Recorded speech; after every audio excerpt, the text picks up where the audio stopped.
Important, tout le monde se regarde. La position, enfin la place des gens est très importante. Bah, c'est qu'il faut, moi, je me souviens d'avoir été au premier invitée rang qu'au quatrième rang. Moi, je me souviens par exemple d'avoir été invitée dans un défilé que je ne citerai pas. J'ai été au premier rang. Est arrivé quelqu'un qui ne devait pas venir, de plus importante que moi à ce moment-là. C'était qui? Ah non, je ne balance pas. Je ne balance pas. Non. Donc on m'a fait mettre derrière. En soi, je m'en foutais un petit peu. Juste, je me suis sentie tout d'un coup humiliée à tout le monde qui me regardait comme si j'étais une énorme merde. Oh, vous parlez mal. Je parle très mal. Ça, vous m'avez invitée, il fallait le savoir. Non, donc voilà, c'est tout ce petit jeu-là dans les défilés qui me... Moi, je suis pas de ce monde-là, donc ça me... En même temps, ça me fait marrer, en même temps, ça me fait un peu peur. Donc, quand je suis invitée, à chaque fois, je me dis, ah là, comment je vais m'habiller, comment je vais... Mais il faut faire prêter des vêtements, comme non, font... ce qui m'arrive, ouais, mais du coup, je me dis, c'est trop de travail pour juste aller regarder un truc qui me fait plaisir, donc je le regarde à la télé. Stéphane Rolland, c'est pour ces raisons que vous ne défilez plus pour tout ce barnum autour. Oui, c'est Axel qui m'a convaincu. Depuis, on bosse ensemble, n'est-ce pas? Et on s'adore. Non, pour de vrai. C'est la 3e saison qu'on ne défile pas. Pour des raisons très simples, c'est pour protéger la maison de la copie. Je me suis aperçu un beau jour, à plusieurs soirées, je me suis retrouvé en 2 jours à plus de 15 copies. Et on s'est aperçu que c'était vraiment une gêne, pour nous évidemment, mais aussi une gêne pour notre clientèle. Il a fallu que je trouve un système pour permettre à la clientèle de visualiser. Alors d'abord, on s'est dit on va faire des présentations à huis clos. Et à l'ancienne, dans des petits salons, dans des petits boudoirs. C'est exactement ça. En fait, je suis revenu à l'origine des présentations de haute couture. Donc c'est pas financier, parce que c'était la question qu'on se posait. Tiens, si vous décidez d'arrêter de défiler, c'est parce que ça coûte cher. On dépense de l'argent, mais différemment, c'est-à-dire qu'on fait un film, voilà, celui que vous voyez à l'écran. Et depuis, la maison a fait à peu près 40% de chiffre d'affaires en plus. Wow. Donc, alors on va en reparler, c'est absolument énorme. On en reparlera dans un deuxième temps. Vous avez défilé, Felipe et Olivera Batista. Donc je rappelle qu'il y a, donc on le disait, il y a 10 maisons qui sont labellisées haute couture. Vous ne l'êtes pas, mais vous êtes invité du calendrier haute couture. Comment ça se passe? Est-ce qu'on vous parraine? Qui vous invite en réalité? Non, il faut déposer un dossier. C'est pas la même chose. Il faut déposer un dossier à tous les membres de toutes les maisons d'haute couture, qu'après, il y a une des maisons qui décide de parrainer. Voilà. Qui vous a parrainé cette année? Je sais qu'il y avait une année, c'était Jean-Paul Gaultier. Oui, c'était Jean-Paul Gaultier et la maison Hermès aussi. Et là, après, cette année, ça se fait automatiquement si toutes les maisons sont d'accord. Qu'est-ce que ça vous rapporte de défiler pendant le calendrier de la haute couture? C'est important pour vous? Oui, c'est vrai que c'est un calendrier beaucoup plus calme. On voit en image d'ailleurs votre défilé. Aussi, et je pense que il y a 10 jours. Les vêtements que je fais, c'est un peu hors des tendances, et je veux vraiment vers l'étude de vêtements et de nouvelles façons de coupe et beaucoup de façons de finir les vêtements à la main. C'était commencé un peu comme ça. Et on montre aussi le prêt-à-porter et la haute couture. Et depuis chaque saison, on augmente aussi de plus en plus les pièces haute couture. Et c'est vrai que c'est un vrai régal de travailler avec tous ces artisans et tout le travail à la main. Alors justement, on va revenir sur ce travail avec des artisans. C'est des heures, mais voire même des semaines et des semaines de travail, Janice Samet. Il y a une profession dont j'ai appris l'existence avant-hier. Il y a à Paris 10 embellisseurs. Qu'est-ce que c'est qu'un embellisseur? Tu sais ce que c'est qu'un embellisseur? Eh bien, ce sont 10 artistes qui sont capables de teindre, de peindre les tissus.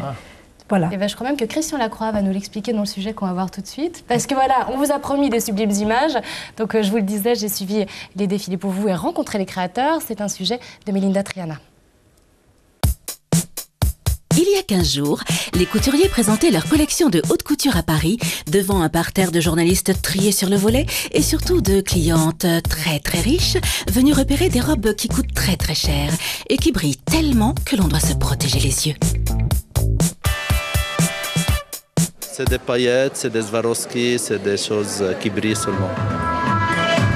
Et effectivement, Elisab ne nous a pas menti.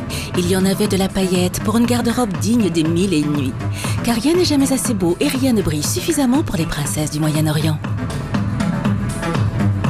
Je connais Elisab depuis 10 ans et j'ai toujours voulu que ma fille s'habille en Elisab pour son mariage. Elles sont 300 clientes potentielles dans le monde à pouvoir s'offrir ces robes magiques pour des occasions uniques.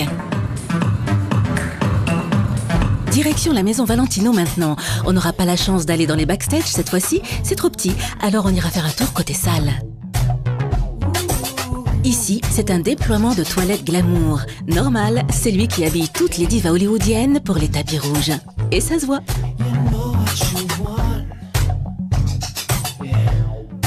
Demain, il y a les nominations pour les Oscars, donc il va y avoir un peu la cohue qui veut avoir en exclusive une robe pour les Oscars. Ah là là, quel succès auprès des VIP. Quelle chance surtout parce que les VIP, c'est chic. À tel point que parfois les couturiers ne se contentent pas de les inviter, parfois ils les font défiler. Tenez, chez Jean-Paul Gaultier par exemple, on y était. La belle Dita Von Teese, effeuilleuse de profession, défilait au milieu d'une drôle de procession. Car cette saison, l'enfant terrible de la mode avait choisi de revisiter les icônes catholiques dans une version plutôt rock'n'roll. Pas très farouche les madones. La maison Chanel avait planté son décor au Grand Palais. Dans le public toujours, la fameuse brochette de célébrités. Ici, le clou du spectacle, c'était Cat Power, la chanteuse folk américaine venue donner un concert privé. Avec tout ça, on aurait presque pu oublier la magie du défilé. Chez Chanel, derrière ces robes, ce sont des centaines d'heures de broderie effectuées sur des galons par des artisans d'art. Tout est fait en bande, les robes du soir, et aussi les tailleurs, qui au fait ne sont pas des tissus, c'est des galons faits à la main par la femme de Cousieux qui fait les galons Chanel, qui voulait une fortune et qui a un secret qu'elle ne veut donner à personne, elle forme personne. C'est une chose inexplicable et mystérieuse, mais elle est géniale. Un secret bien gardé qui explique que certaines robes peuvent atteindre des sommes astronomiques, jusqu'à 100 000 €. Mais avant de pouvoir s'offrir ces robes, encore faut-il pouvoir les porter, car après tout, ce sont des modèles uniques. Aujourd'hui, les femmes qui achètent à notre couture ont toute la taille mannequin. Parce que les gens ne dépensent pas autant d'argent si ça ne vaut pas la peine. Les femmes riches aujourd'hui, avant d'acheter des robes chères, elles se font un corps qui va avec. Ah voilà, tout s'explique. On poursuit nos leçons de haute couture avec la maison Givenchy cette fois. Riccardo Ticci, le couturier de la maison, nous dévoile le service exceptionnel dédié à des clientes d'exception. La magie de la couture, c'est que les clientes peuvent exiger des modifications, même pour les doublures. Nous refaisons les modèles selon leurs souhaits. C'est un service extraordinaire. Nous, malheureusement, on ne fait pas 1m75, il faut enlever 10 cm, il y a pas mal de choses à changer sur la robe, mais bon, on achète. Ah, nous voilà rassurés. On file maintenant chez Christian Lacroix, couturier chouchou de la presse française, pour une vraie leçon de poésie cette fois. C'est comme des croquis qui arrivent sur le podium et traités avec des couleurs qui sont celles des fleurs en fait. Ce qui est couture, c'est que par exemple il y a certains unis qui sont peints à la main parce qu'on n'arrivait même pas à les teindre tellement c'était ces couleurs un peu comme les cyclamènes. Moi j'ai beaucoup regardé les pétales quand c'est incopiable la nature quelquefois. Et puis comme chaque saison, Christian Lacroix nous a subjugués avec sa mariée. On finit ce tour d'horizon des collections avec l'extravagance et la démesure de la maison Dior.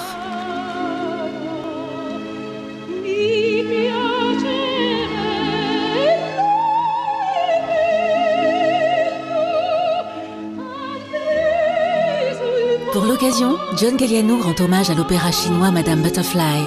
Parfois, c'est tellement beau que ça se passe de commentaires.